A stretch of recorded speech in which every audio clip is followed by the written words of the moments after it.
Amen, alléluia. Alléluia. Vous savez, ça fait déjà 3 semaines qu'on était parti, 3 semaines, 4 semaines, je sais pas, au Portugal. Et lorsque on est, comment dirais-je, je suis arrivé là-bas avec mes filles, le deuxième jour, on a prié, lorsqu'on a terminé de prier le deuxième jour, on a été se coucher. Et le soir, lorsque j'ai été me coucher, en dormant, j'ai entendu cette parole qui disait: que sert-il à un homme de gagner le monde s'il venait à perdre son âme? Et vous savez, ça m'a tourmenté cette parole. Et jusqu'à hier encore, toute la semaine, lorsqu'on est retourné, on est rentré, j'ai apporté la parole du Seigneur. Mais cette parole me tourmentait. Que sert-il à un homme de gagner le monde s'il venait à perdre son âme? Alors, je commençais à me poser des questions en disant: est-ce que j'essaie de gagner le monde?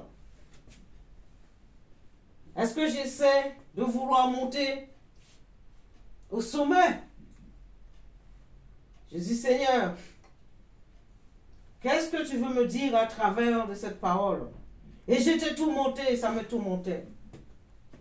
Alors je suis resté à réfléchir, à penser sur cette parole.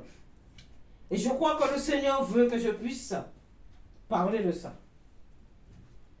Le Seigneur voulait que je puisse parler vraiment de cette parole qu'il m'a donnée.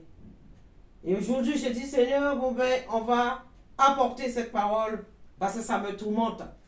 Je ne veux pas me laisser tourmenter avec une parole. Je crois que Dieu veut me parler, mais aussi parler à ses enfants. Aussi s'adresser à son peuple. Aussi à travers de cette parole.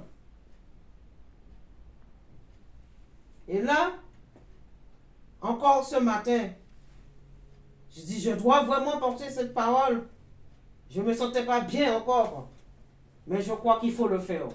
Quand Dieu nous parle, il faut obéir. J'ai essayé d'esquiver. J'ai essayé de désobéir. Mais je ne peux pas désobéir à Dieu. On ne peut pas désobéir. Quand le Seigneur veut quelque chose, il faut le faire. Il sait pourquoi il m'a donné cette parole. Et je lui ai dit à mes filles, mais c'est aujourd'hui, je le dis, cette parole que le Seigneur m'a donnée. Dans Marc chapitre 8, le verset 36, à partir du verset 36 qui nous dit: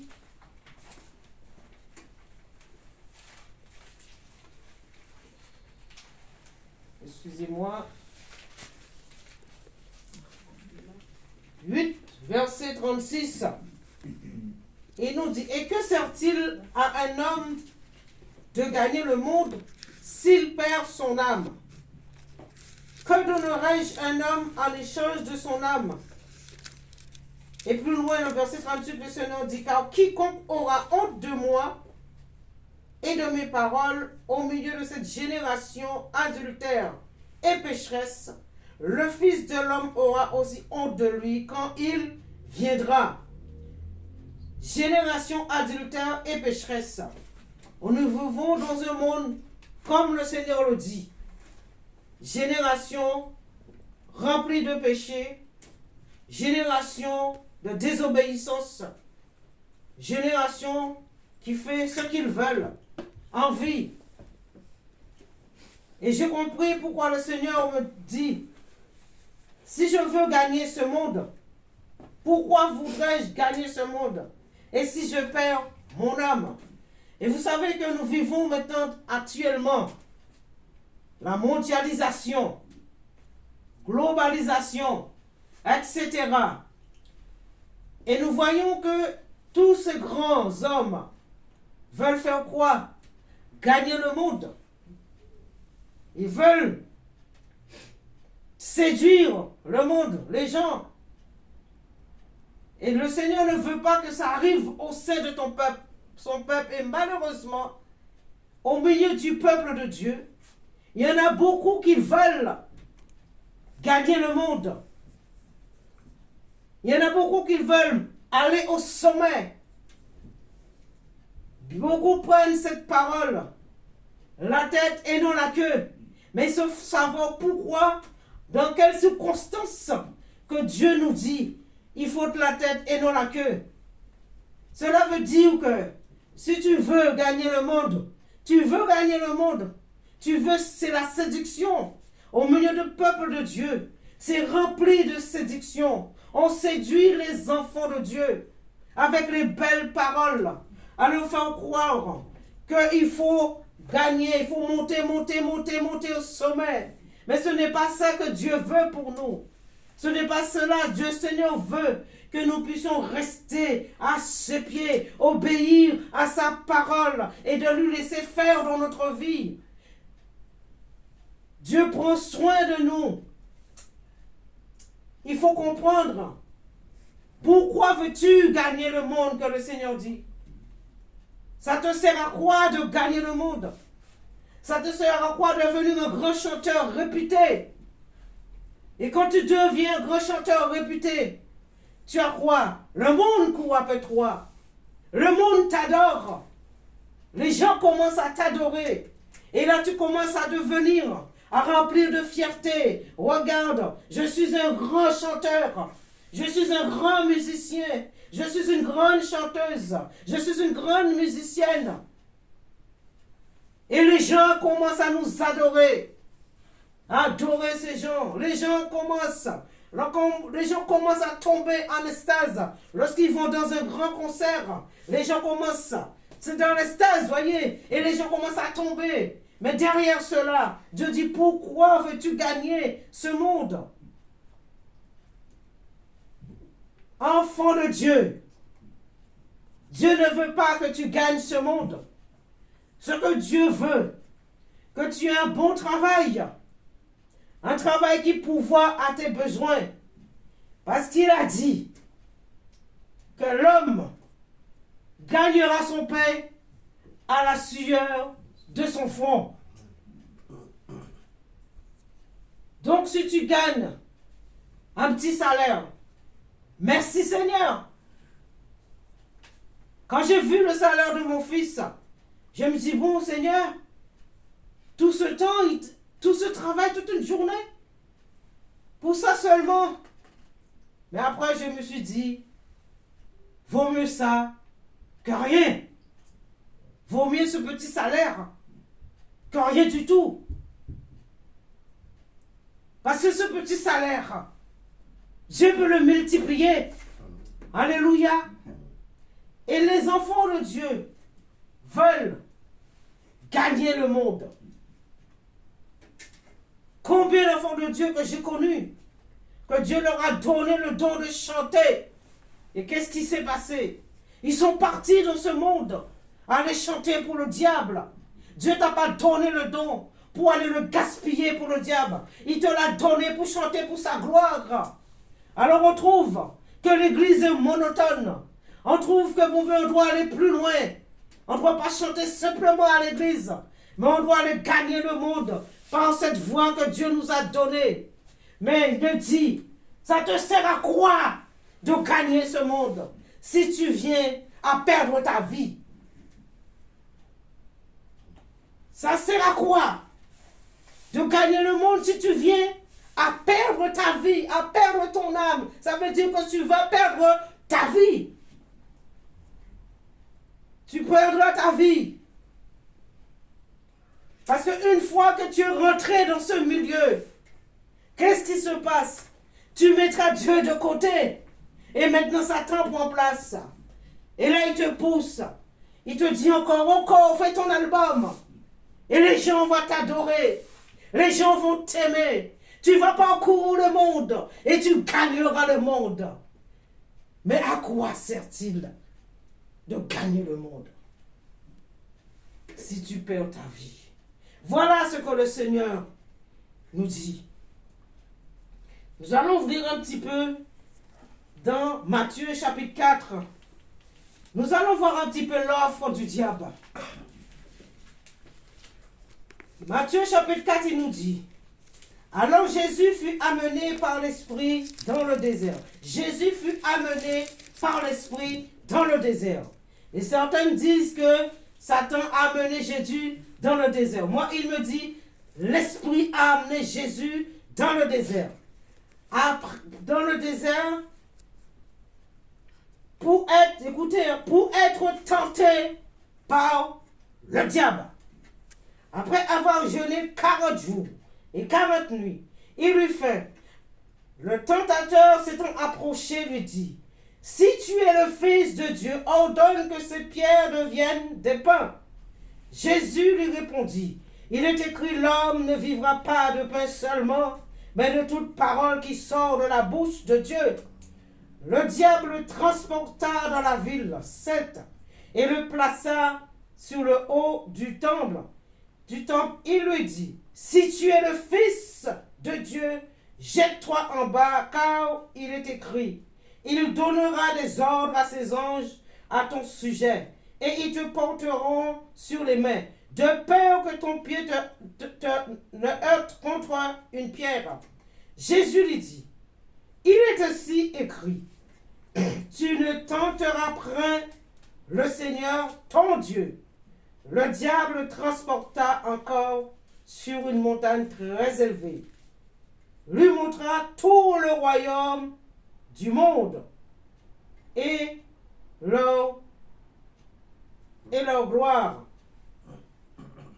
et lui dit, « Je te donnerai toutes ces choses si tu te prosternes et m'adores. » Jésus lui dit, « Retire-toi, Satan, car il est écrit, tu adoreras le Seigneur, ton Dieu, et tu le serviras lui seul. » Alors le diable le laissa. Sachez qu'une chose, si le diable a tenté Dieu lui-même, à plus forte raison nous. Qui sommes-nous? Il a tenté le Maître. Et à plus forte raison que nous, il nous tentera aussi. Si le diable savait réellement qui était Jésus, il n'aurait pas été le tenter. Mais c'est parce qu'il n'était pas sûr que Jésus était réellement le Fils de Dieu. Si tu es. Donc cela nous montre que le diable n'était pas sûr. Il n'avait pas cette assurance de savoir que c'était réellement le Fils de Dieu. Alors il a fait plusieurs tentatives. Et le Seigneur lui a répondu comme il fallait. Et donc, il a tenté Jésus. Et qui sommes-nous? Il essaiera aussi toujours nous tenter.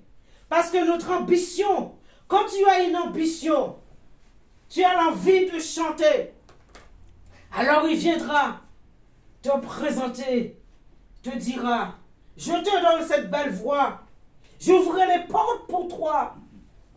Et là, tu deviendras une grande chanteur, grande chanteuse. Et tu commenceras à chanter. Mais sache qu'une chose, le diable ne donne rien pour rien. Il ne te donnera jamais quoi que ce soit gratuit. Il te fera monter au sommet. Tu gagneras le monde. Tu seras connu dans le monde. Ton nom sera propagé partout dans le monde. Tout le monde courra après toi. Tout le monde achètera ton disque. Et les gens vont commencer à chanter. Mais il y a toujours un retour avec le diable. Maintenant, je t'amène au sommet. Et il a voulu faire la même chose avec Jésus. Il amène Jésus au sommet. Et il lui dit, regarde. Si tu te prosternes, je te donnerai tout ça. C'est tout ça. Mais tout ça t'appartient ou tu l'as volé?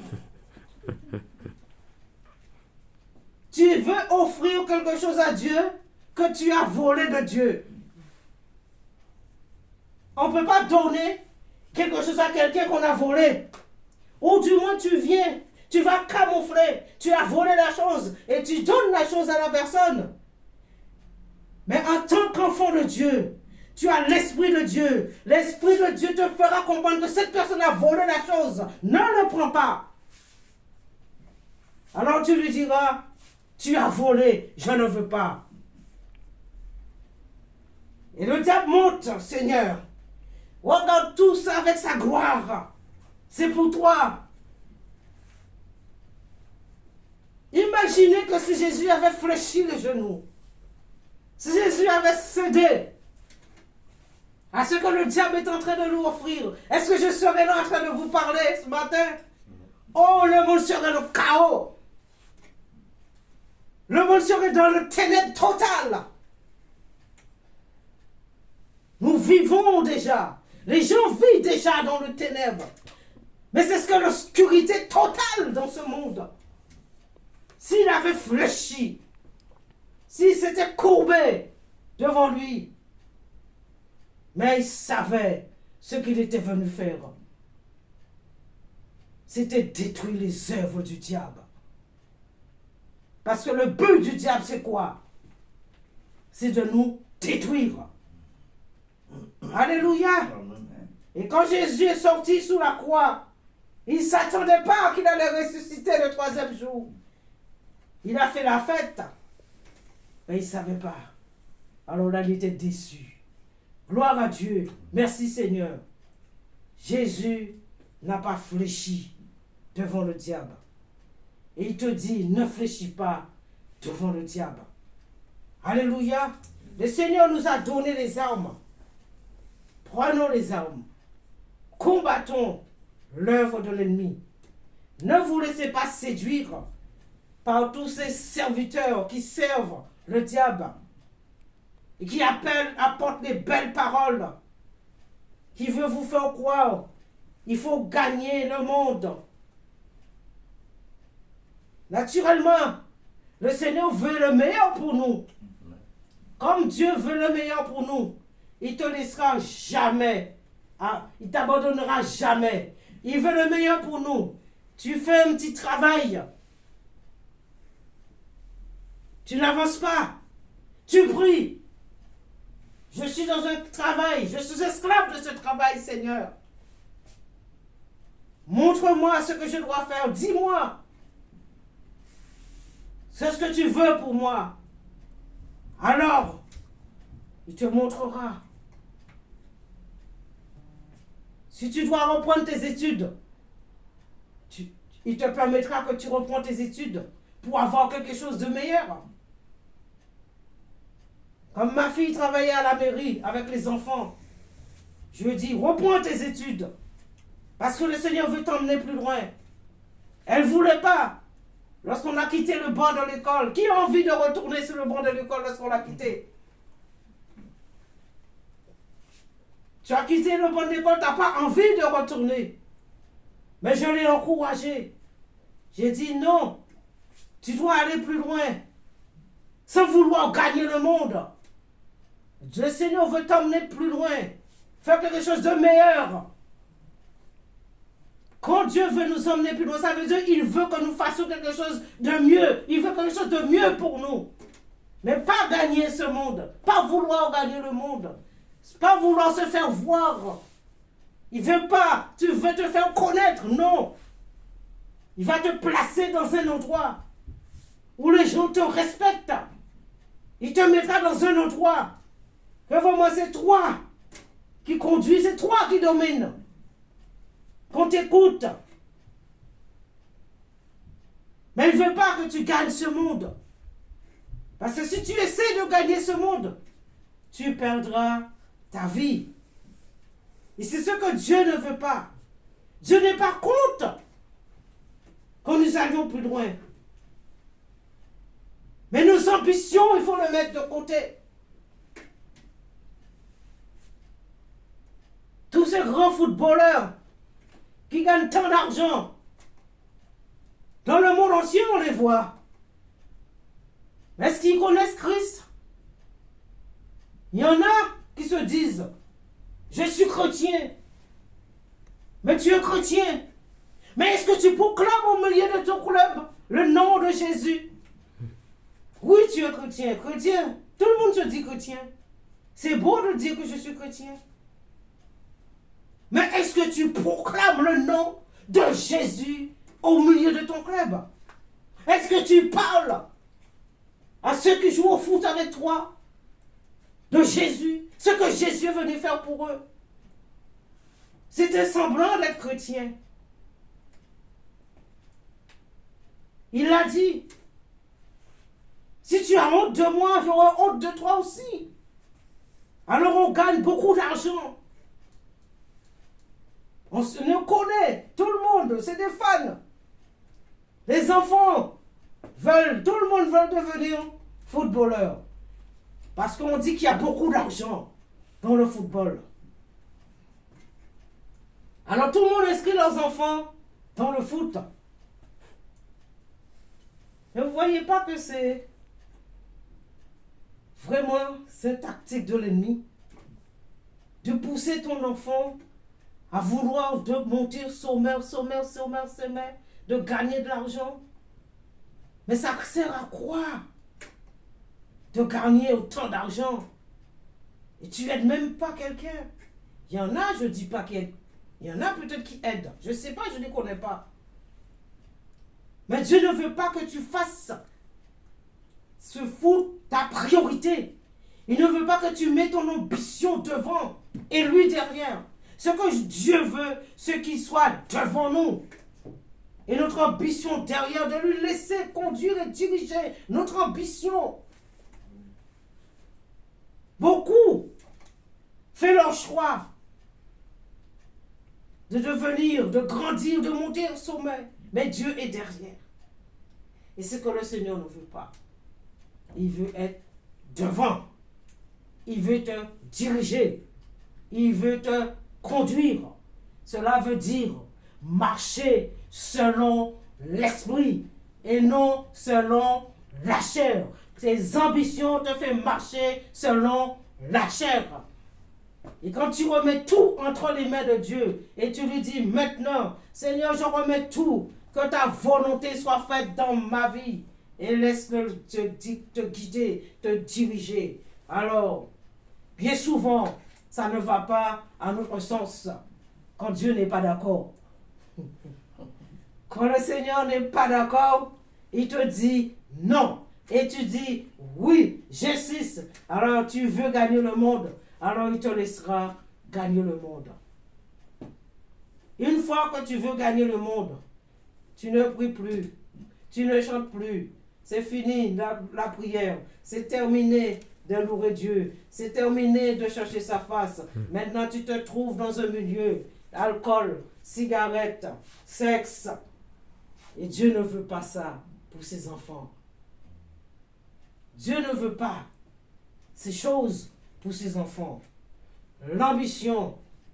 Combien d'enfants de Dieu que j'ai connus, que j'ai vus, qui chantaient à l'église. Et ils sont partis dans le monde pour chanter pour la gloire du diable. Où tu as le temps de chercher Dieu? Où tu as le temps de louer Dieu à travers les choses de ce monde?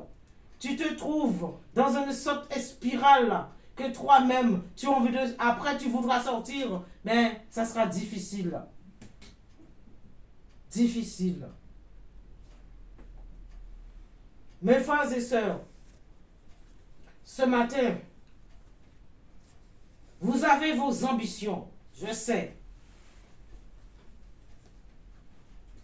Moi aussi, j'ai mes problèmes. Je vous dis pas, hein? Les problèmes sont gros comme ça. Je dis merci Seigneur. Pourquoi? Parce que Dieu prend soin de moi. Dieu prend soin de moi. Le si peu que je gagne, avec le si peu que je gagne, Dieu me permet de faire des espoirs avec le si peu que je gagne. Et je dis merci Seigneur.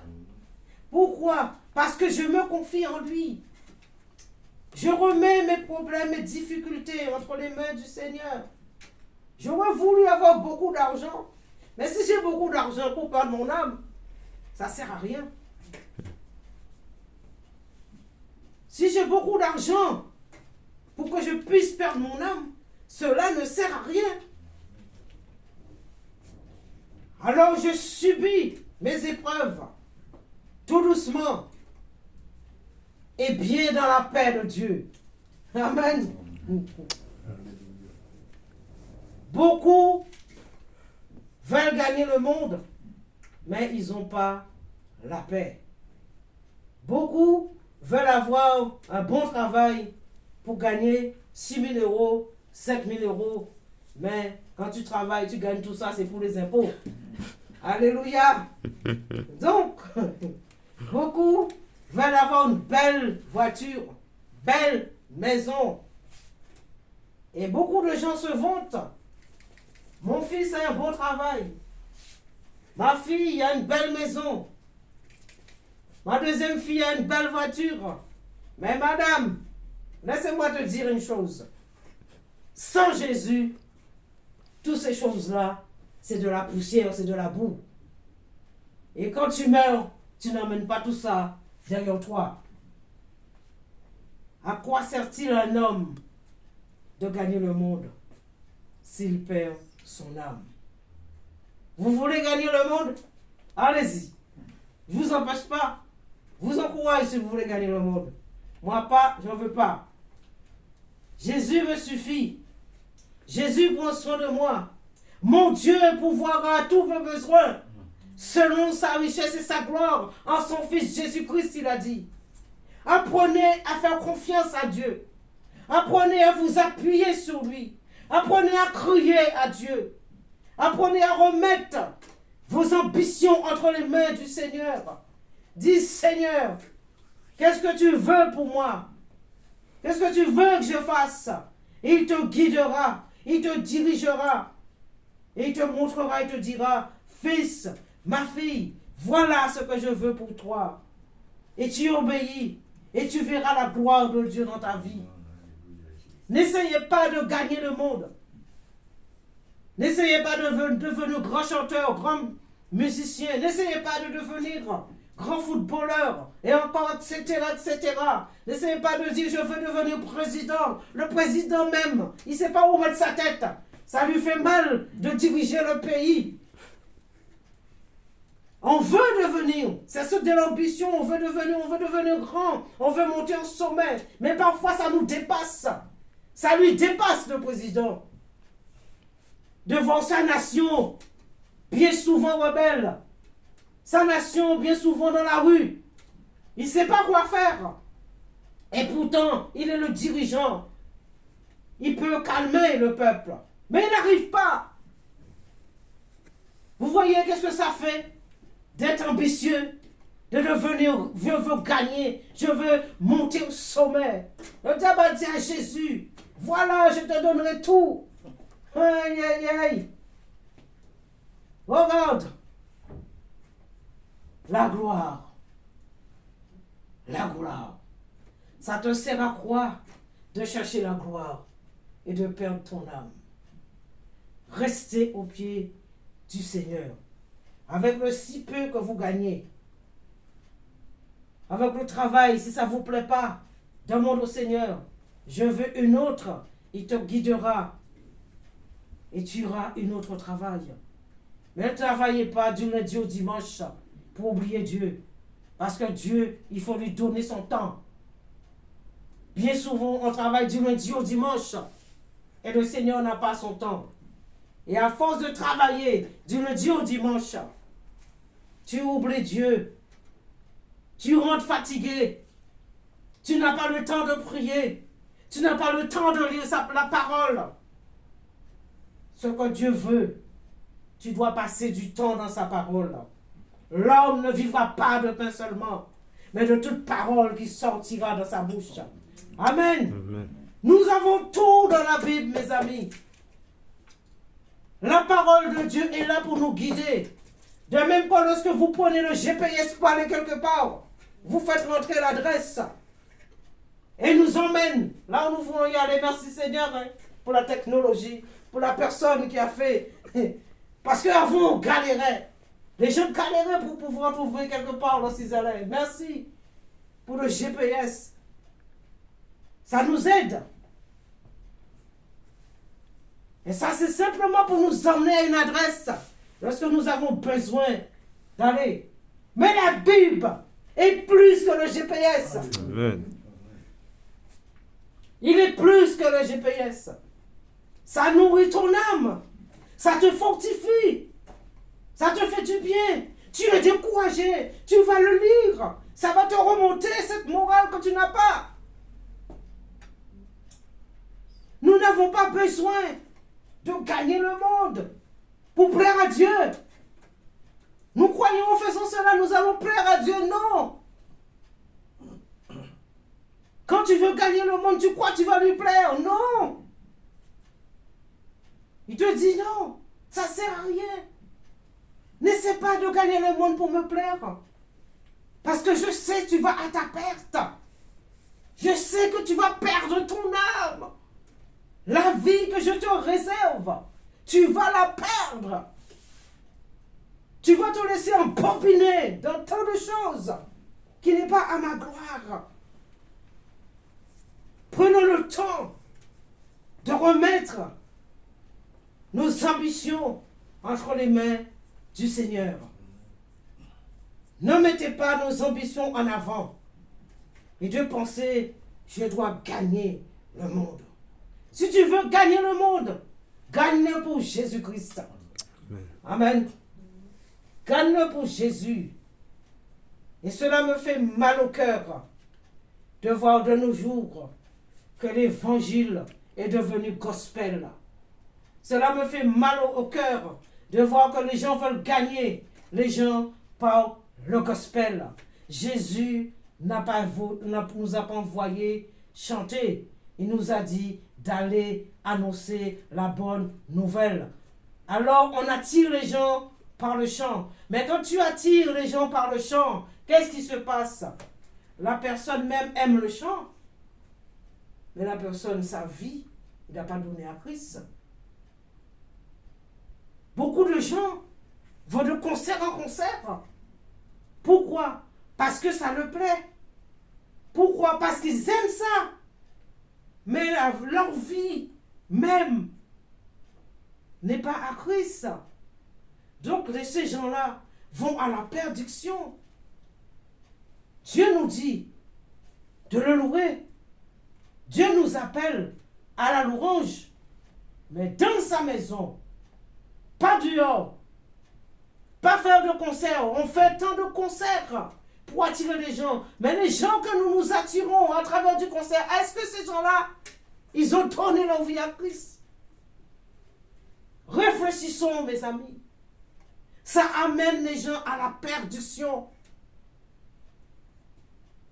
L'évangile a été transformé, changé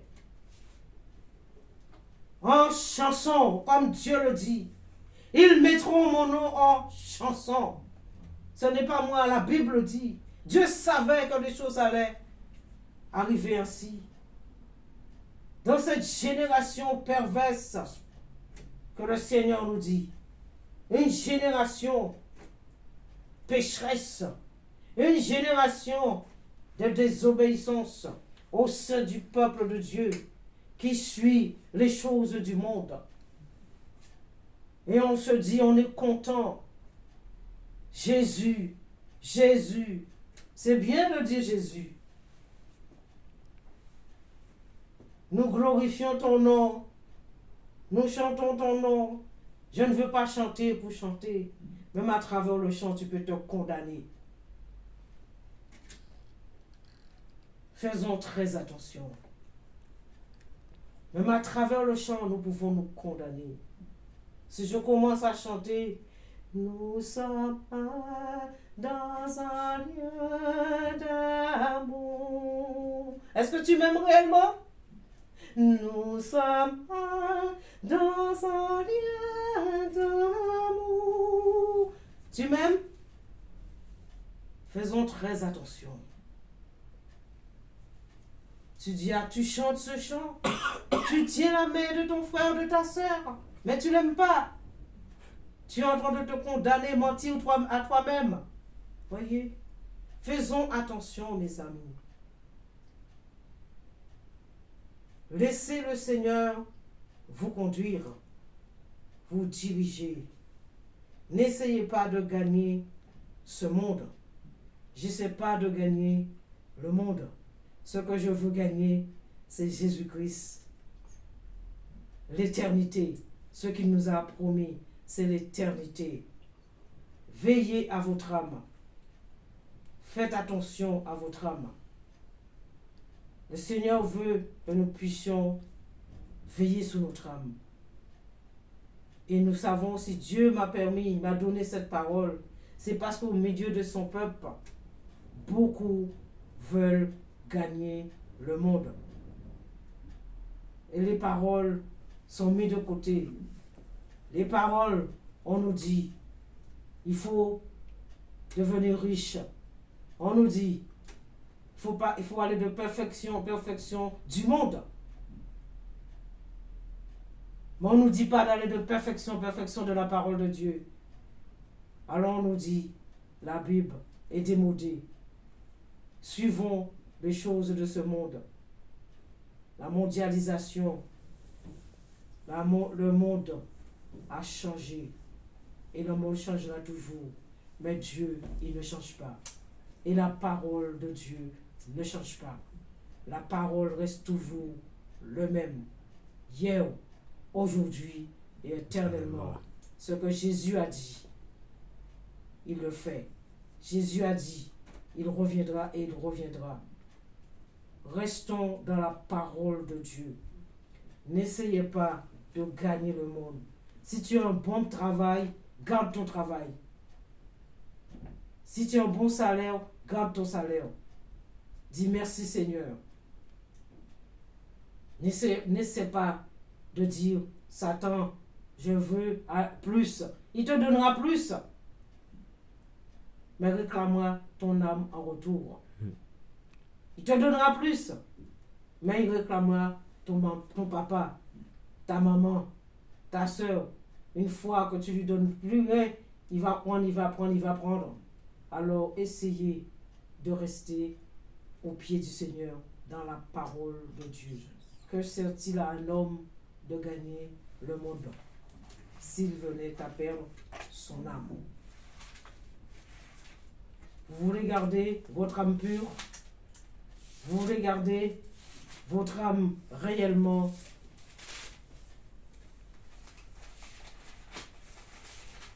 Reprenons. Et que sert-il à un homme de gagner tout le monde s'il perd son âme? Que donnerait un homme en échange de son âme? Alléluia. Je vous laisse sous ces paroles. Que sert-il à un homme de gagner tout le monde? Certains veulent gagner tout le monde. Comme le Seigneur le dit, à travers premièrement beaucoup de choses qui nous emmènent, qui nous permettent de gagner beaucoup d'argent. La gloire. La gloire appartient à Dieu. Tout ce que je fais pour Dieu, c'est pour sa gloire. C'est pas pour ma gloire. Tout ce que Dieu me permet de faire, c'est pour sa gloire. Ce n'est pas pour ma gloire. Tout ce que je fais, la moindre petite des choses, je dis Seigneur, c'est pour ta gloire. Restons dans l'humilité de la gloire de Dieu. N'essayez pas de devenir grand pasteur, grand prophète, grand apôtre, comme on dit. Il n'y a pas de grand et de grand et de grand. La seule personne qui est grand et grand et grand, c'est Jésus-Christ lui-même. Amen. Aucun homme n'est grand. On se proclame grand parce qu'on est président. On se proclame grand parce qu'on est roi de la terre. On se proclame grand parce on dit grand musicien parce qu'on joue tous les instruments. On se proclame grand parce qu'on chante, on a une belle voix.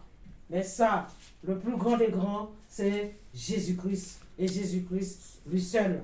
Amen. Amen. Alors, n'essayons pas de gagner le monde. Soyez bénis au nom du Seigneur Jésus-Christ pour cette parole. Que Dieu nous aide. Et n'ayons pas honte de parler du Seigneur au travail. Proclamez le nom de Jésus-Christ, quel que soit l'endroit où vous êtes. Même si on vous dit c'est interdit, c'est un mensonge du diable, c'est interdit. C'est pour nous faire fermer la bouche. Proclamez le nom de Jésus. Annoncez que Jésus-Christ est venu donner sa vie pour l'humanité. Ton collègue a besoin d'entendre la parole de Dieu. Qu'il est un homme ou une femme, ton patron a besoin d'entendre la parole de Dieu. Demande à Dieu, Seigneur, je veux donner une parole à mon patron. C'est lui qui incline les cœurs. Il le permettra. N'ayez pas peur. Même si on se moque de vous, on s'est moqué de Jésus-Christ. À plus forte raison, nous, on se moquera de nous. Alors, demande cette parole. Dis-lui justement à quoi ça te sert de gagner le monde si tu venais à perdre ton âme. Cette seule parole lui permettra de réfléchir et de comprendre. Et après, il reviendra pour te demander, explique-moi ce que tu m'as dit. Et ce sera l'occasion de lui dire, voilà ce que Jésus dit. Si tu essaies de gagner le monde, tu perdras ton âme. Il est venu pour te sauver. Il y a plusieurs manières différentes que Dieu puisse nous utiliser pour annoncer sa parole au sein du travail. N'ayez pas peur. Si tu as peur, Jésus aura honte de toi. Moi, j'ai proclamé le nom de Jésus lorsque je travaillais. On me fuyait, on ne voulait pas m'entendre. Mais j'ai annoncé. Et je dis merci Seigneur. Il y en a qui se sont donnés à Christ. Amen. Amen. Gloire soit rendue à Dieu. Soyez bénis au nom du Seigneur Jésus-Christ. Amen. Amen. Seigneur, merci.